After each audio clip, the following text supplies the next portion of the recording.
Pihak TNI AD udah yakin bahwa ini pasti pelakunya PKI. G30S ini adalah skenario yang dirancang oleh the one and only Presiden Soekarno untuk melenyapkan kekuasaan pihak oposisi yang sebagian besar adalah golongan angkatan darat. Dan Soekarno dianggap memanfaatkan hubungan baiknya dengan PKI untuk mencapai tujuan tersebut.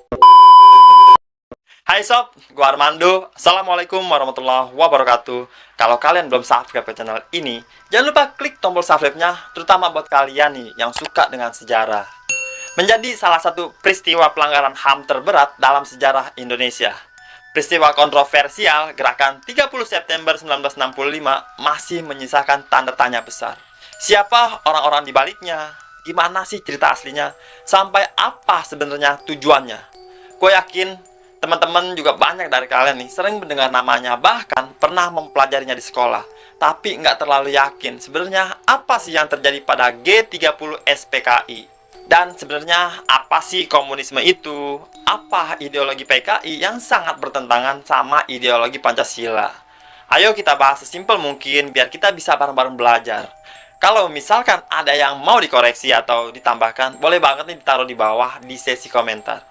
Mari kita bahas bersama. Di tahun 90-an ternyata harga diri dengan kuasanya dia memberikan koreksi texture war yang bahkan dia ini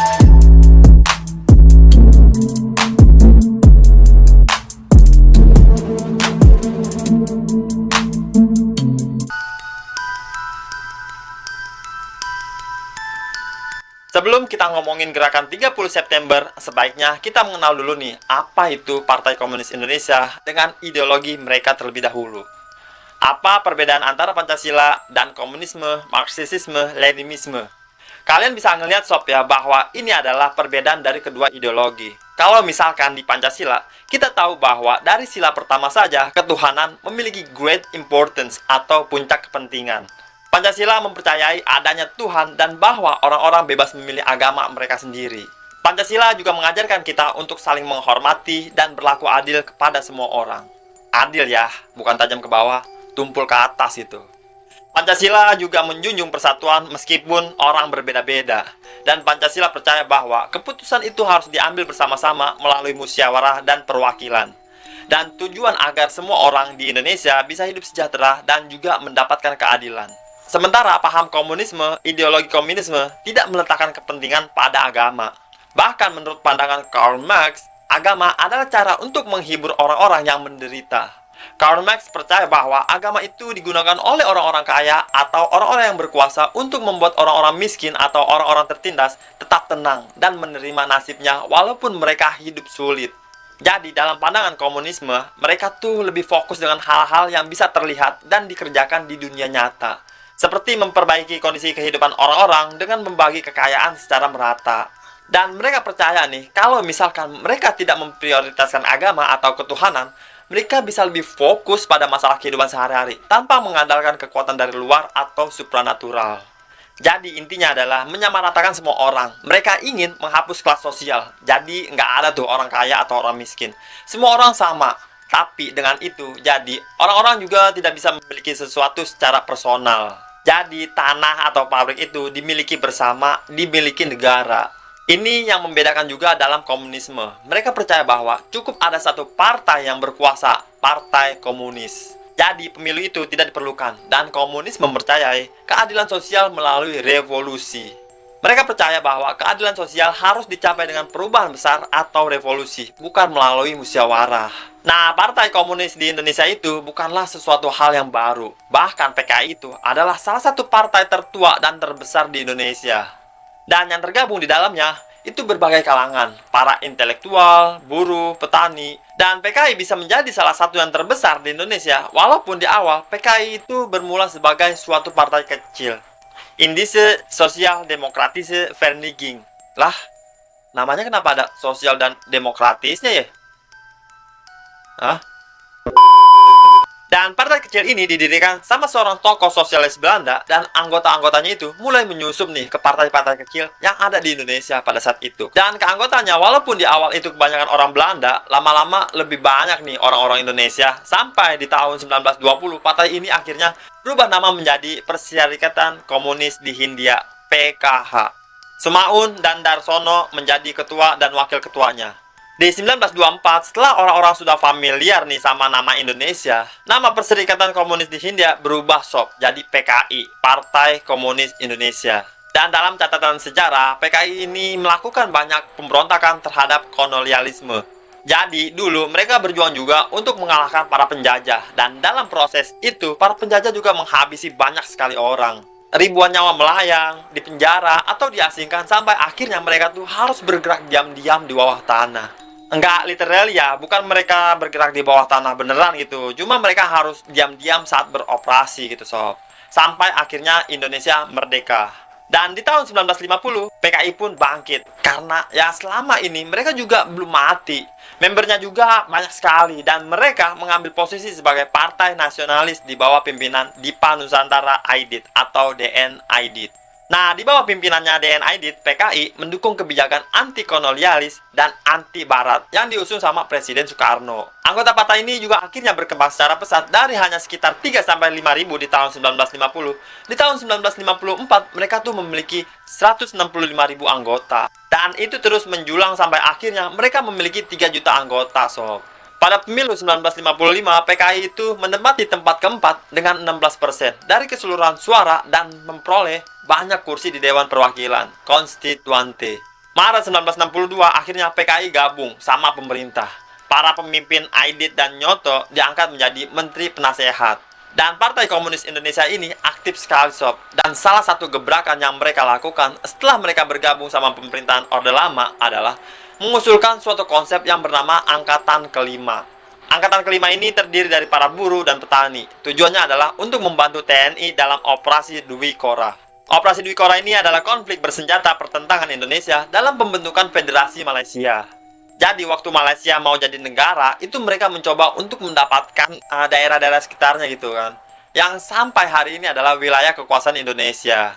Sebenarnya itu yang ditentang sama Presiden Soekarno. Makanya sampai hari ini tuh masih banyak banget kan perdebatan mana yang punya Malaysia, mana yang punya Indonesia. Dan karena ini adalah konflik besar dan menyeramkan, makanya Partai Komunis Indonesia itu bilang, ya udah kita bikin aja nih angkatan kelima tadi. Walaupun angkatan kelima ini dibuat untuk membantu TNI, tapi TNI AD malah nggak suka sob. Mereka nggak setuju sama ide ini karena mereka takut ada penyelewengan senjata oleh PKI. Intinya TNI nggak percaya bahwa maksud untuk membuat angkatan kelima ini segamblang dan sebaik itu hanya untuk membantu TNI. Mereka merasa pasti ada maksud lain. Akhirnya perpolitikan Indonesia itu mulai menegang. Nah, di bawah kekuasaan Presiden Soekarno muncul sebuah konsep baru, konsep ideologi nasionalisme agama dan komunisme atau Nasakom. TNI AD yang tadi udah merasa bahwa PKI ini rada sas gitu ya, ada udang di balik batu gitu, nggak bisa dipercaya, nggak bisa diterima juga nih konsep Nasakom. TNI Angkatan Darat merasa bahwa konsep Nasakom itu cuma menguntungkan pihak PKI. Dengan konsep Nasakom, TNI AD dan orang-orang yang tidak pro-komunisme mulai curiga bahwa PKI ini mencoba untuk merubah ideologi Indonesia, Pancasila kita akan dirubah menjadi komunisme, Marxisme, Leninisme. Ditambah lagi nih, waktu itu ada kabar burung desas-desus bahwa ada sekelompok jenderal atau dewan jenderal yang ingin mengkudeta Presiden Soekarno. Bersama dengan itu, Letkol Untung Syamsuri selaku Komandan Batalion 1 Kawal Resimen Cakrabirawah atau pasukan khusus yang mengawal Presiden, mulai memimpin sejumlah pasukan dengan tujuan untuk menculik beberapa perwira tinggi TNI AD yang ada di dalam list Dewan Jenderal yang dikatakan akan mengkudeta Presiden Soekarno.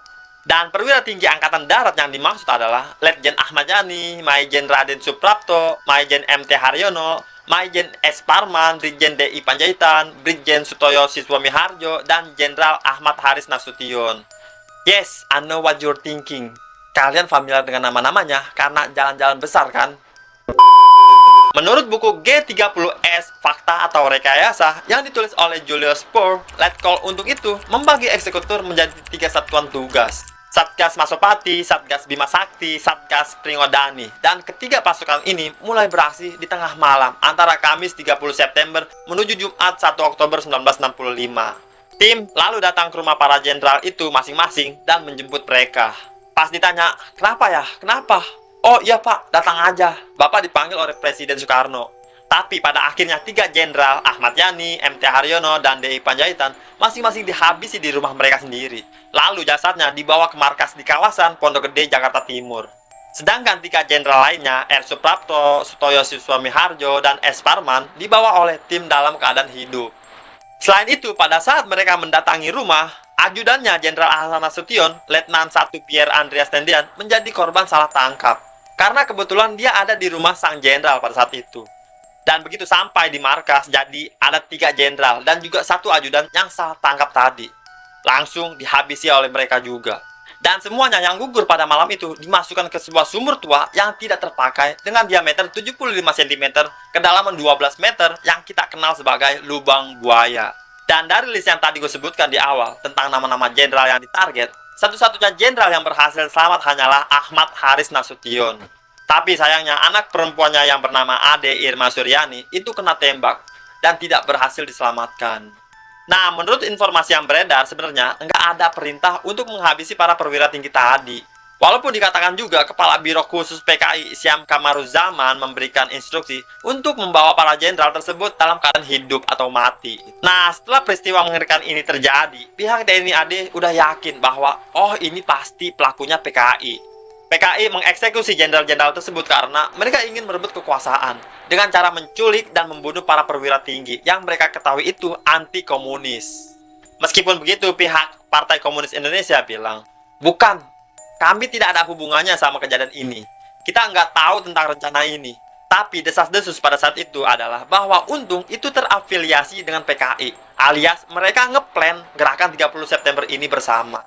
Tapi ya sampai hari ini tidak ada bukti juga. Nah, Letkol Untung sendiri melarikan diri dan menghilang beberapa bulan lamanya. Sampai akhirnya dia ketangkap secara enggak sengaja oleh 2 orang anggota di Tegal, Jawa Tengah. Mahkamah Militer Luar Biasa menyatakan bahwa perbuatannya si Untung itu mengabaikan kepemimpinan Presiden Soekarno sebagai pemimpin besar revolusi dan Angkatan Bersenjata Republik Indonesia atau ABRI. Karena dia bikin keputusan sendiri, bertindak melampaui batas untuk menjaga keselamatan Presiden dan dia tidak punya hak untuk membuat keputusan tersebut. Lalu sidang tersebut, Letkol Untung akhirnya diberikan hukuman eksekusi yang dilakukan di tahun 1967 di Cimahi, Jawa Barat. Nah, meski begitu sob, pertanyaannya masih ada. Apakah Letkol Untung itu melakukannya sendiri? Atau emang ada pihak yang lebih besar yang mendorongnya untuk melakukan gerakan 30 September? Siapa dalang sebenarnya? Teori yang pertama adalah Partai Komunis Indonesia. Menurut Nugroho Noto Susanto, Menteri Pendidikan dan Kebudayaan, dan Ismail Saleh Jaksa Agung dan Menteri Kehakiman era Presiden Soeharto, dalam buku mereka Tragedi Nasional Percobaan KUP G30 PKI di Indonesia 1968, para tokoh PKI itu bertanggung jawab untuk mengatur peristiwa gerakan 30 September. Mereka bilang bahwa PKI itu memanfaatkan unsur-unsur tentara untuk melancarkan kudeta. Dan mereka menyebut bahwa peristiwa G30S itu adalah skenarionya PKI yang sudah lama ingin mengkomuniskan Indonesia. Jadi mereka mengeksekusi dewan-dewan jenderal, orang-orang berkuasa, orang-orang penting dalam TNI yang tidak setuju dengan ideologi komunisme mereka. Namun sejarawan John Rusa dalam buku Dalih Pembunuhan Massal Gerakan 30 September dan Kudeta Soeharto menyatakan bahwa PKI itu sama sekali enggak terlibat secara kelembagaan. Semestinya semua keputusan resmi partai itu diketahui sama para pengurus. Tapi rencananya Letkol Untung itu tidak seperti itu. Teori lainnya adalah bahwa mungkin ini adalah konflik internal TNI AD. Dalam buku Preliminary Analysis of October 1st, 1965, Coffin Indonesia atau Cornell Paper tahun 1971, sejarawan Cornell University Benedict O.G. Anderson dan Ruth McFay menyatakan bahwa peristiwa G30S ini adalah puncak konflik internal dari Angkatan Darat sendiri. Sejarawan Harold Crook dalam Army and Politics in Indonesia tahun 1978 menjelaskan bahwa menjelang tahun 1965, Staf Umum Angkatan Darat SUAD itu pecah menjadi 2 faksi. Dan kedua faksi ini sama-sama anti PKI. Tapi mereka memiliki perbedaan sikap dalam menghadapi Presiden Soekarno yang lumayan dekat nih sama Partai Komunis Indonesia. Satu kelompok yang dipimpin sama Letjen TNI Ahmad Yani hanya menentang kebijakannya Soekarno tentang persatuan Indonesia karena PKI termasuk di dalamnya. Nah, kelompok satunya lagi yang di dalamnya ada Jenderal TNI Ahmad Nasution dan Majen TNI Soeharto menentang kebijakannya Ahmad Yani yang seolah-olah Soekarnoisme atau membela Soekarno. Dan teori ini basically percaya bahwa salah satu dari mereka itu menghabisi petinggi-petinggi dari fraksi satunya lagi, lalu mengkambing hitamkan PKI dalam prosesnya. Jadi kayak killing two birds with one stone, membunuh dua burung dengan satu batu gitu sob.